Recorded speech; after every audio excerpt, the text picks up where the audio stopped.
Hello and welcome back. I am so excited for this next phase of my story. I have been waiting for a long time for this phase. I thank God it's finally here.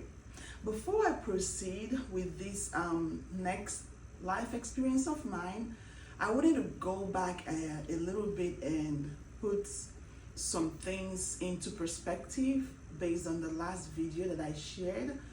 You know, when I said I left, I know some of you might be wondering, how was that possible? Living with 3 kids, I was 6 months pregnant. How did I put that off? And this how is very significant, because that's the main reason why so many women that are living under an abusive relationship could not make a move. They couldn't decide on what to do because they are so scared of, how am I even going to do this? How possible would that be? But I want to show you that one thing that stood out for me in my own personal experience is that when you find God's grace and His mercies and His directions, you will never go wrong.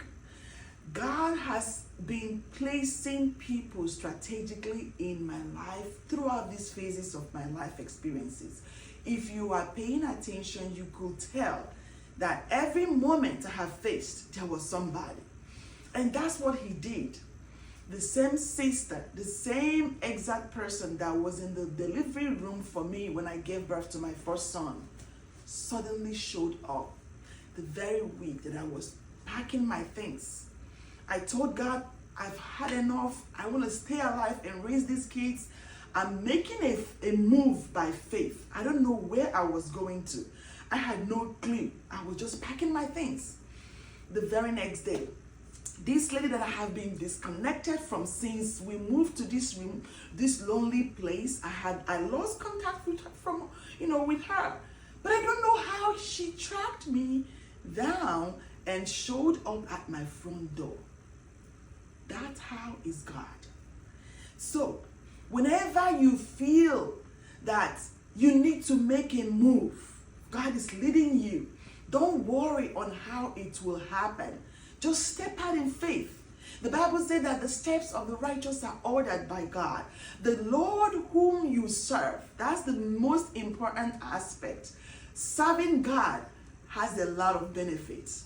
When I embraced Him, He grabbed me and started leading me every step of the way. He's the one that placed those people. This sister that came was the first one. Another sister whom has been a very good friend of mine from the fellowship that I was attending at that time, African Christian Fellowship, Charlotte, North Carolina.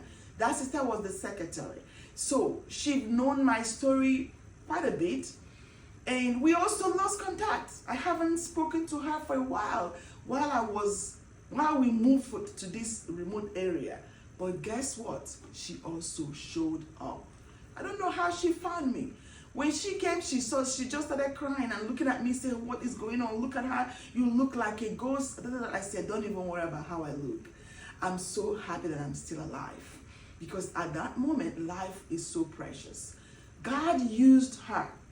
And many others, even the doctors, the nurses, because when I was making this move, I was already having contractions again. 6 months, but contractions because of all the things I was dealing with.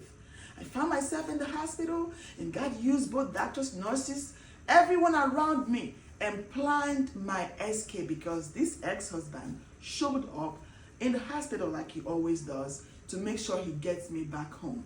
But little did he know that God has already gone 5 million miles ahead of him.